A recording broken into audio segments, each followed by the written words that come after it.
Good morning, and we are in chapter 55, and Moroni had just sent a letter to Amron and asked for a prisoner exchange. One Lamanite soldier for a man and his family, and also that there would be a cease of war in that part of the land, I guess, that they'd give up their thing. Well, Amron said, well, yeah, I'll exchange that much because I want the soldiers so we can keep fighting. Moroni's not happy about that. And it came to pass that when Moroni received this epistle, he was more angry because he knew that Amron had a perfect knowledge of his fraud. Yea, he knew that Amron knew that it was not a just cause that had caused him to wage war against the people of Nephi. And he said, Behold, I will not exchange prisoners with Amron, save he will withdraw his purpose, as I have stated in my epistle. For I will not grant unto him that he shall have any more power than he hath got. Behold, I know the place where the Lamanite doth guard my people, whom they have taken prisoners. And as Amron would not grant unto me mine epistle, behold, I will give unto him according to my words. Yea, I will seek death among them until they shall sue for peace, which is what he said. He said he'd arm his women and his children if he has to. And we will see that in this chapter, actually. Now it came to pass that when Moroni had said these words, he caused that a search should be made among his men. Perhaps he might find a man who was a descendant of Laman among them. No, I think this is a great plan. I love this story, and I love the outcome of it, especially. And it came to pass that they found one whose name was Laman, and he was one of the servants of the king, who was murdered by Amalickiah. I love how it comes full circle. You know, you did this. Well, guess what? Laman's got a big beef with Amalickiah and Amron. I'm sure that Amron was in that mix. Now Moroni caused that Laman and a small number of his men should go forth unto the guards which were over the Nephites, and the Nephites were guarded in the city of Gid. Therefore Moroni appointed Laman, and caused that a small number of men should go with him. And when it was evening, Laman went to the guards who were over the Nephites, and behold, they saw him coming, and they held him. But he saith unto them, Fear not, behold, I am a Lamanite. Behold, we have escaped from the Nephites, and they sleep. And behold, we have taken their wine, and brought it with us.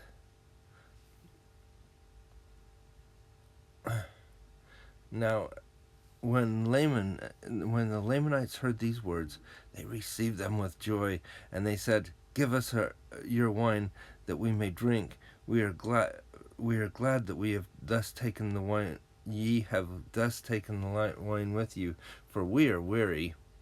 But Laman said unto them, Let us keep our wine till we go against the Nephites to battle.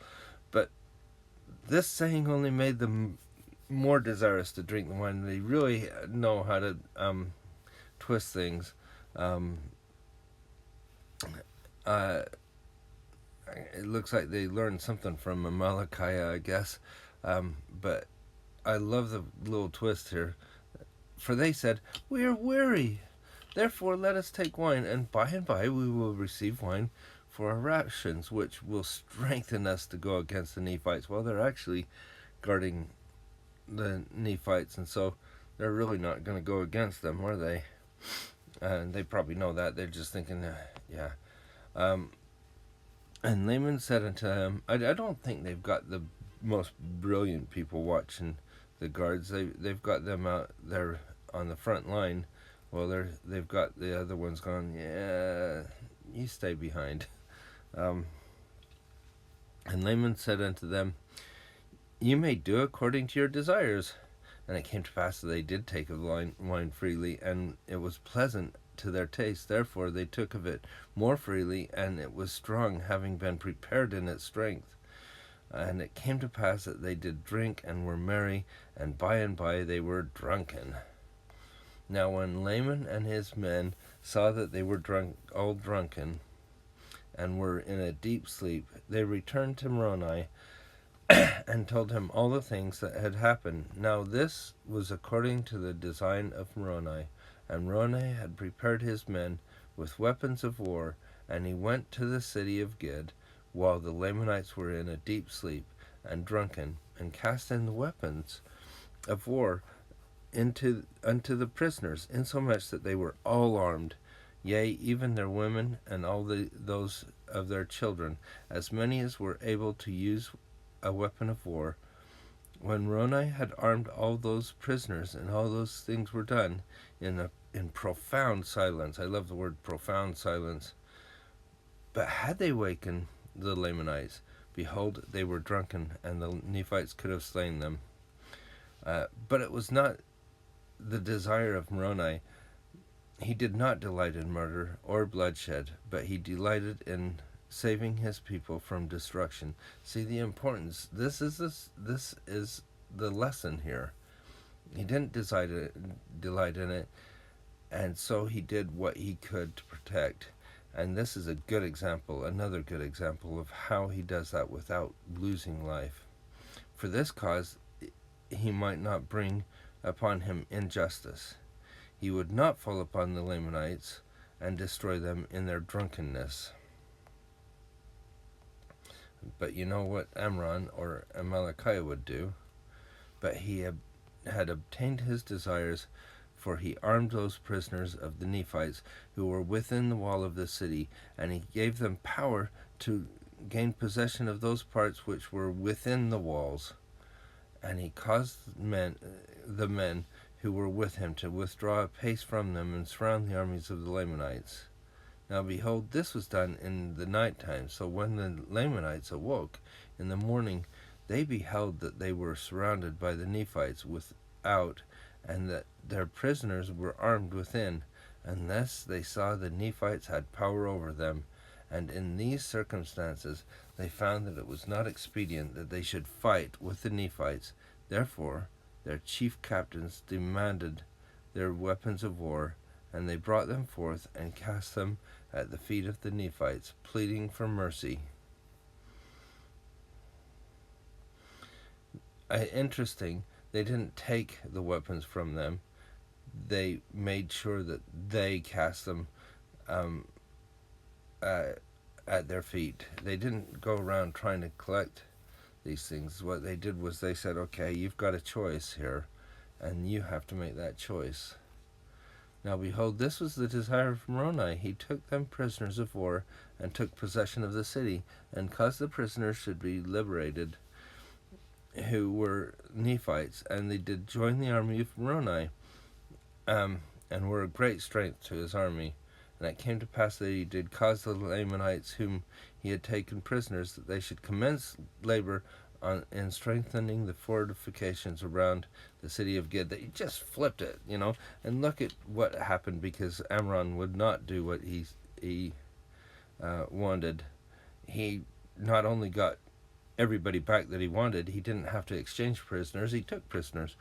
And it came to pass that when he had fortified the city of Gid to his desires, he caused that his prisoners should be taken to the city of Bountiful, and he also guarded that city with exceeding strong force. And it came to pass that they did, notwithstanding all the intrigues of the Lamanites, keep and protect the prisoners whom they had taken, and also maintain all the ground and advantage which they had retaken.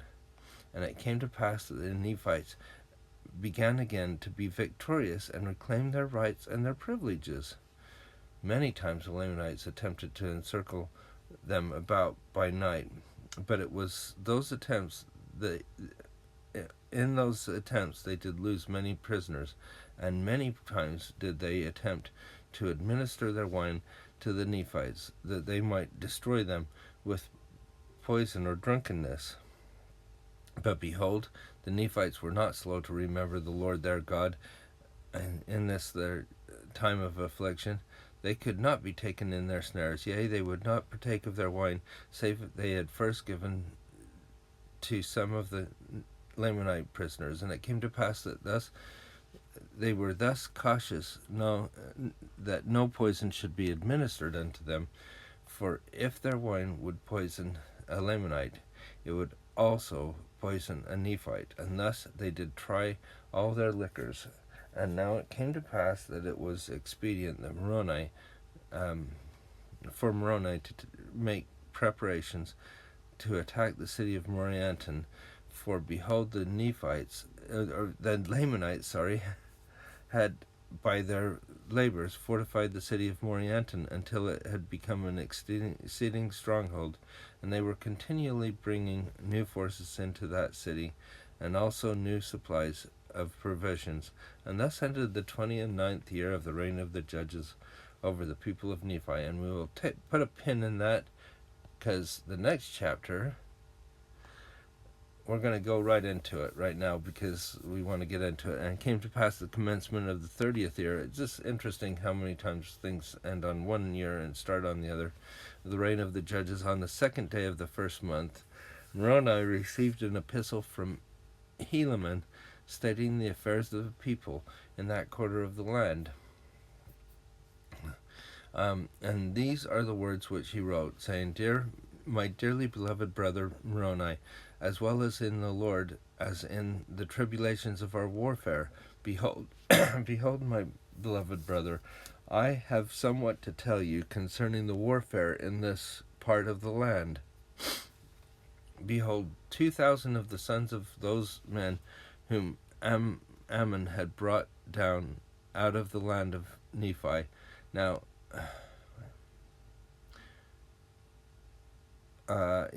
now ye have known that these were descendants of Laman, who were the eldest son of the father Lehi. Now Amram was saying that he was given the right back to the Lamanites. Well, these are the descendants of Laman, so they should have had the right of rule just as much as any of the ones that were fighting there, interestingly enough.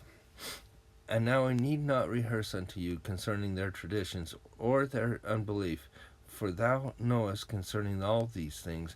Therefore it suffices me to tell you that 2,000 of these young men have taken their weapons of war, and would that I should be their leader, and we have come forth to defend our country.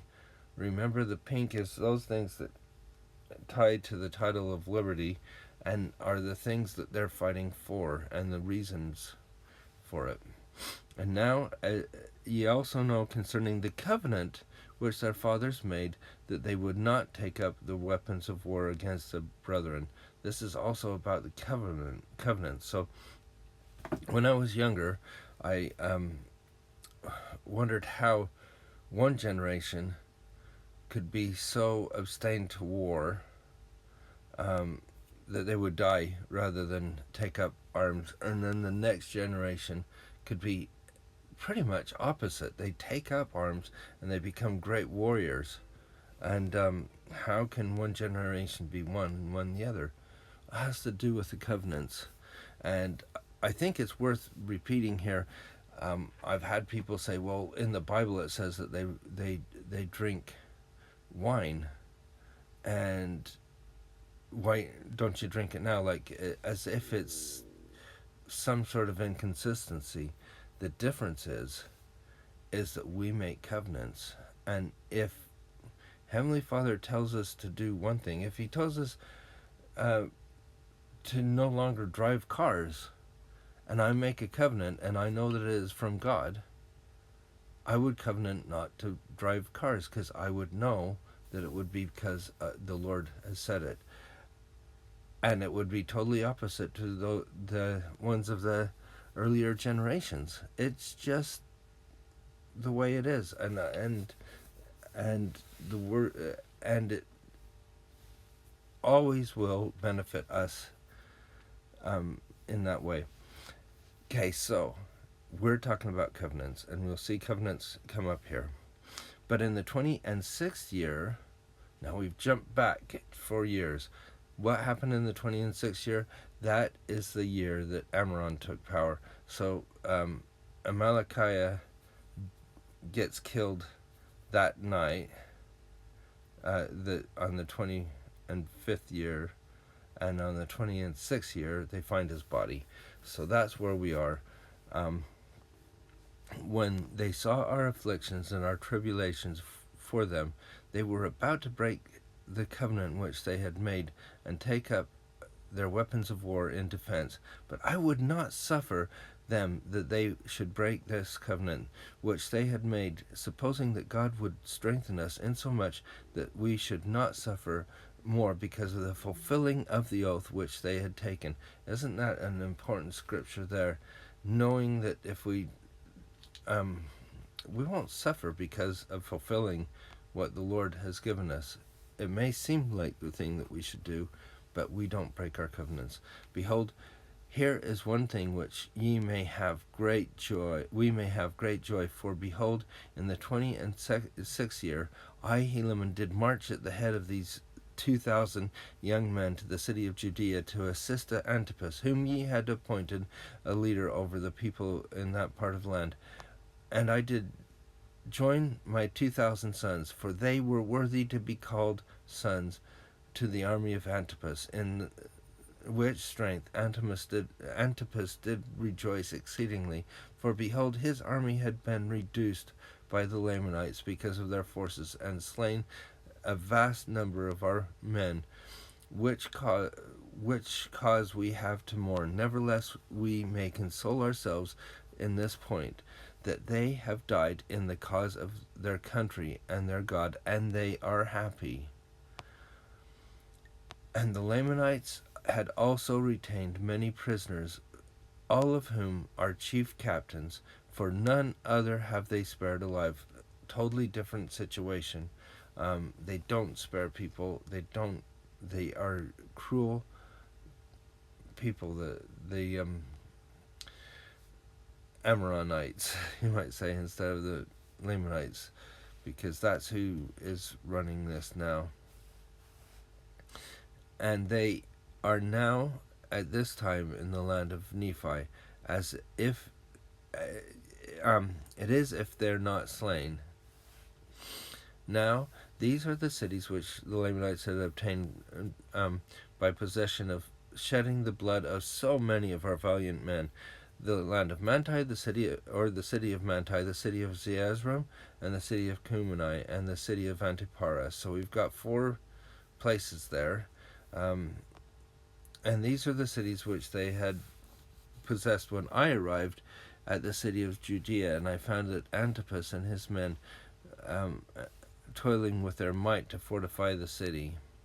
Yea, they were depressed in body as well as spirit, for they had fought valiantly by day and toiled by night to maintain their cities, and thus they had suffered great afflictions of every kind. Now they were determined to conquer in this place or die. Therefore you may well suppose that this little force which I brought with me, yea, those sons of mine, gave them great hopes and much joy. Now it came to pass that when the Lamanites saw that Antipas had received greater strength to his army, they were compelled by the orders of Amram not to come against the city of Judea or against us to battle, and thus were we favored of the Lord. For had they come upon us in this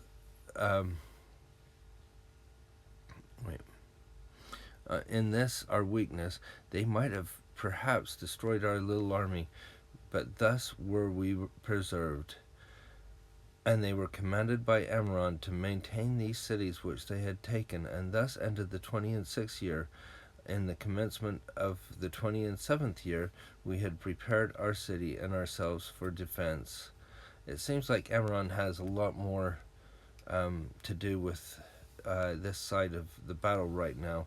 He's trying to push to go up the west side. He knows that Mormon and Lehi and Tian are over on the other side, and he also knows that he has Jacob and other leaders there that are have unconquerable spirits that will maintain that part. Where was I? I think I'm on 21. And now we were desirous that our Lamanites should come upon us, for we were not desirous to make an attack upon their strongholds. I think I'm going to leave it there for now, because it's been 20 minutes, and also we'll find out what happens. So they don't want to go against their strongholds. It's kind of like what's going to happen next. So I hope that what we can do is that we look in our lives of how we can save people without causing damage, I guess, and look to our covenants. If we live our covenants, we will always come out on top in any way that we have. And I think that's the important message. Live our covenants. And I hope you have a nice day, and we'll see you